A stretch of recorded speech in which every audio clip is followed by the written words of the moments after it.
Well, it's a real pleasure and honor to be here. First, for honoring Ron Howard, who was definitely my mentor and still remains to be my mentor.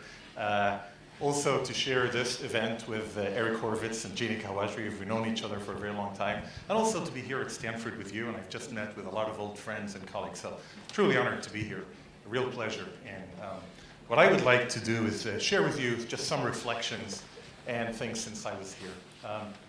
So I'm at USC now. I'm directing a center on decisions and ethics called the Neely Center. This was it not too long ago.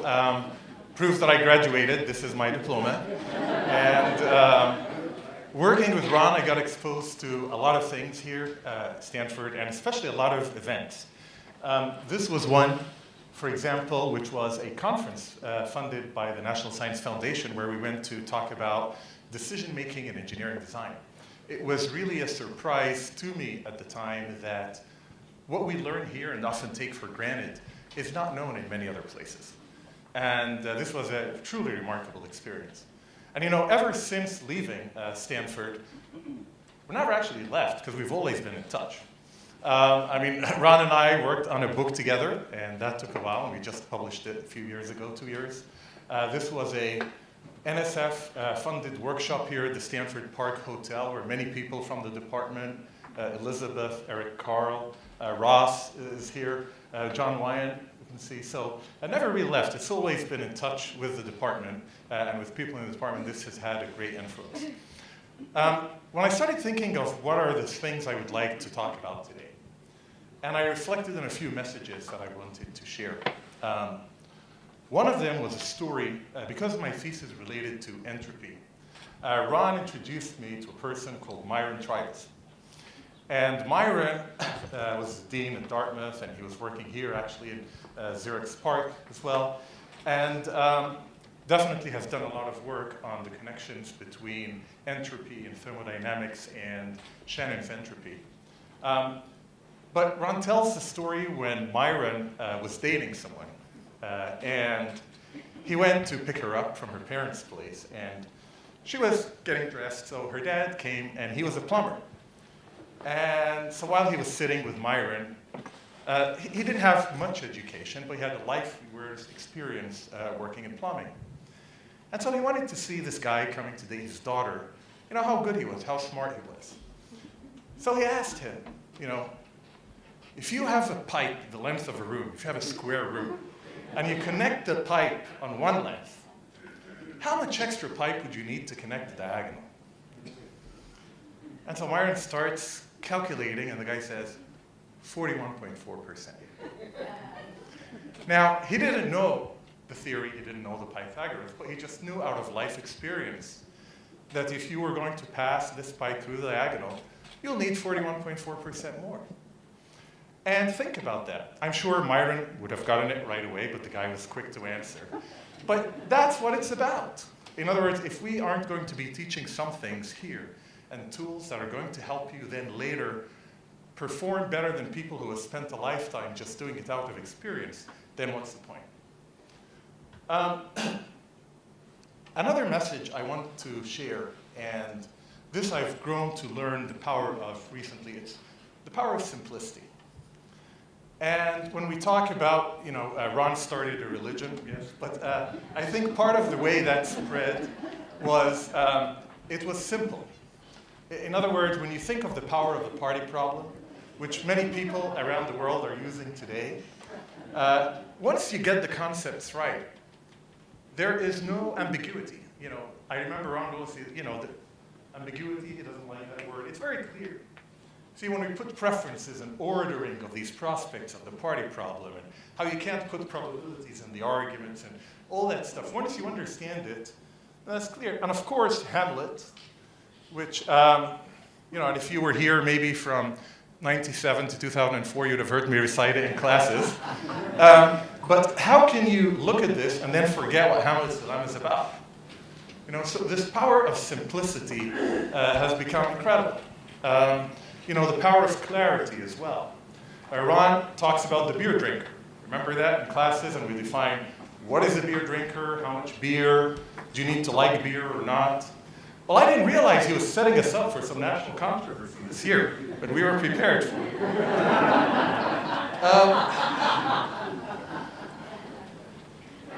Another important thing which I have learned is distinctions, because this comes a lot in practice and when you speak to people in the government. Difference between what is approximate and what is fundamentally flawed. And this is important because many times you'll hear people talking about things and methods, which is wrong to say, oh, but it's approximate. Well, there's a big difference between the two, right? Let me give you an example. This is actually based on a real story. A company wanted to make decisions about the design of its automobile. And they said, we have a few decisions. One is the number of cylinders in the engine. Another is the size of that vehicle, whether it's compact or medium.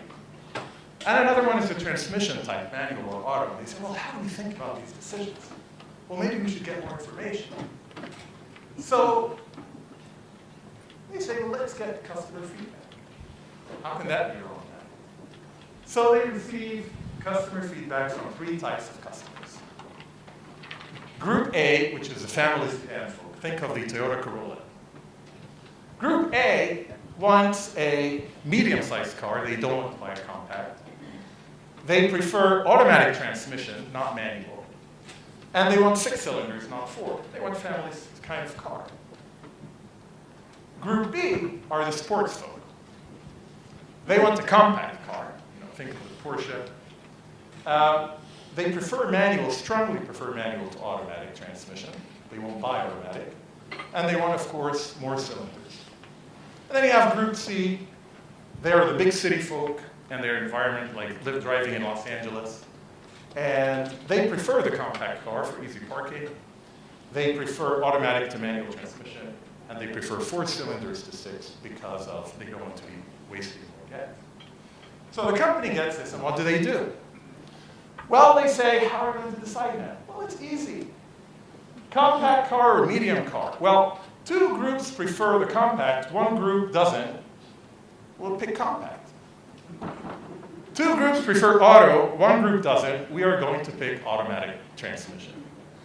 And 2 groups prefer 6 cylinders, 1 group doesn't. So we'll pick 6 cylinders. So the company designs a vehicle, compact car, automatic transmission, 6 cylinders. The company designs a car that nobody will buy. And yet they have gathered a lot of information, but the logic and the method of decision making was wrong. By the way, this was based on a true story. Times Magazine named it among the 50 worst inventions ever by using a wrong decision-making method. But examples of other methods are still around, and these are some of the things that we need to be careful of. By the way, this picture was taken from the dinner event that we had from Iran, where places where decision analysis has been taught. And thank you, Jeannie, for sending me the slide. And since I have also taught decision, this was one of the areas in talking about this, spreading decision analysis at the Department of Homeland Security, where we had the Secret Service, we had the Coast Guard, we had the TSA, learn about the concepts that we are taught here in class, and spreading this word to many people. And what I found is when people get it, they get it.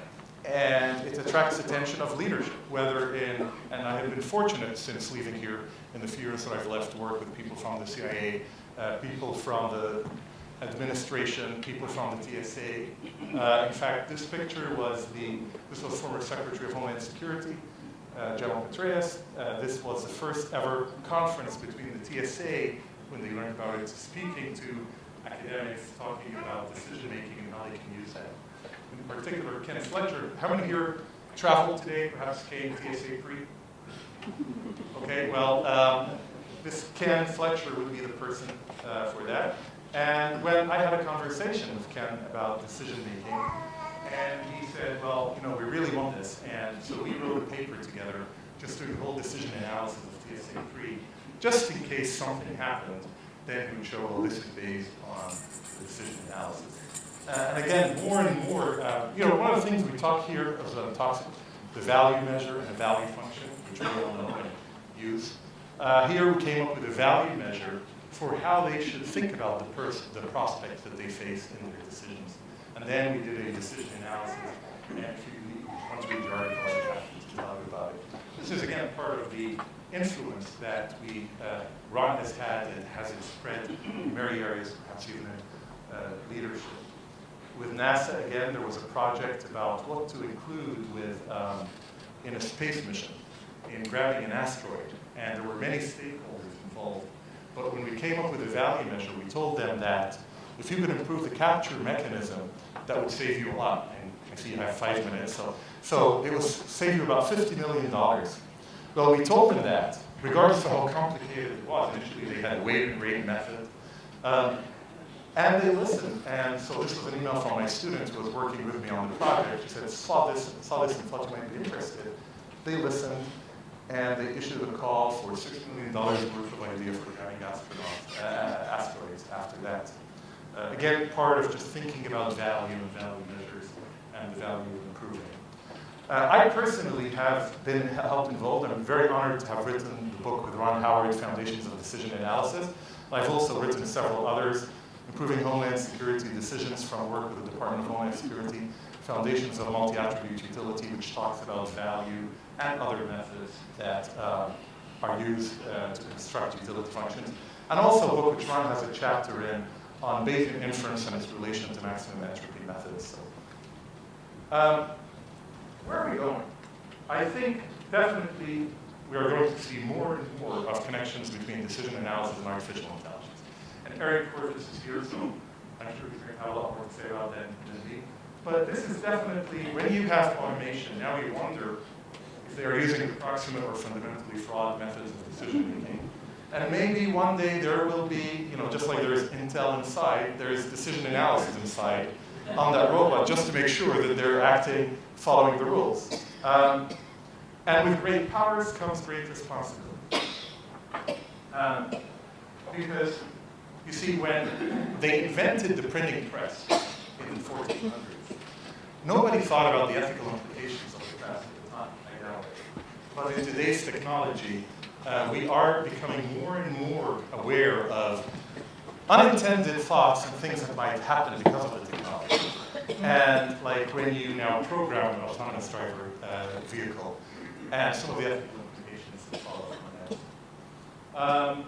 We're getting more and more into data privacy and security, and we're learning about it. Well, this data that's being collected, how is it being used? Is it being used in the right way with decision analysis or not? And large data sets. This is a big thing right now with big data. I want to remember one thing, going back to the foundation. There's no probability without a person, and it's people, not data, that make a decision. Let's just remember that even when you have automation, it's programmed based on a decision maker. So let's remember that in this era of big data. And also we are faced now with, you see, many of the recent ethical issues that we encounter. It's easy when there is an illegal aspect, like FIFA, Volkswagen, because in a company, people will spot it, and if they are whistleblowers, they will get support. But what we are getting today, because of technology, is a lag in the legislative system, where things are not illegal. And now we're asking them to move away from that, possibly at the expense of economic prudence, towards something that is ethical, whereas it's not illegal. And that is some of the challenges that we're facing today. This is the center I'm running at USC on decisions and ethics, basically addressing these types of problems. I reflect back on days at Stanford. It was an incredible time, and I often wonder, has our education, how that will help us in the future. And of course, it wasn't all. We had incredible talent here in the department.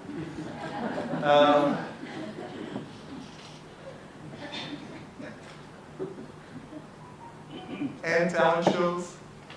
And of course, I learned sailing from Ron as well, so it wasn't just decision analysis. But I often ask myself, while the field of decision analysis in the future is going to be manifested in a variety of different ways, what about what we have learned? And I've come to the conclusion that there will be variations of decision analysis analysis, the foundations of decision analysis will remain the same. Thank you.